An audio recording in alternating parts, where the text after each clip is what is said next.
আমি রাজেশ শেখ বর্ধমান থেকে এসেছি। তো যেই মানুষটা আমাদেরকে সবাইকে এখানে যতজন বোঝাচ্ছে, যে মানুষটা আমাদেরকে শেখাচ্ছেন এত সুন্দরভাবে, আমার পাশেই দাঁড়িয়ে আছে ইয়াসিন আলী মন্ডল। তো ওনার জন্য জোরে আবার হাত করে দিই। দীর্ঘ 13 বছর প্লাস্টিক কোম্পানিতে কাজ করতাম। কখনো সকাল 8টা থেকে রাত্রি 8টা, আবার কখনো রাত 8টা থেকে সকাল 8টা, কিন্তু কোনোদিন এরকমভাবে একটা সম্মান কেউ আমাকে জানায়নি। আর যেই মানুষটার জন্য আজকে আমার হাতে এরকম সুন্দর একটা ট্রফি, সেই গ্রেট মানুষটা আমার পাশে দাঁড়িয়ে আছেন বিশ্বজিৎ স্যার। ওনার জন্য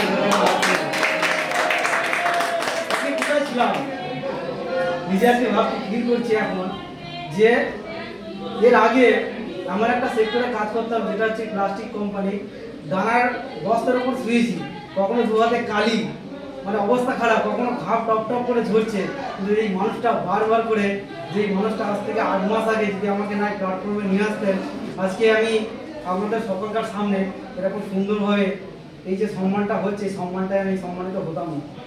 তো নেক্সট টার্গেট, আজকে সিলভার ডাইরেক্টর অর্জন করেছি। নেক্সট টার্গেট আমি এখানে কমিটমেন্ট করে যাচ্ছি আপনাদের সকলকার সামনে, এবং পাশে ইয়াসিন আলী মন্ডল স্যার আছেন, আমাদের বিশ্বজিৎ স্যার আছেন। তোমাদের সামনে আমি কমিটমেন্ট করে যাচ্ছি জুন মাসে। নেক্সট টার্গেট যেটা জুন মাসে, সেটা হচ্ছে আমি এলওবি সিঙ্গেল এলওবি এবং star director gold director, sorry star না গোল্ড ডাইরেক্টর আমি সম্মান অর্জন করব।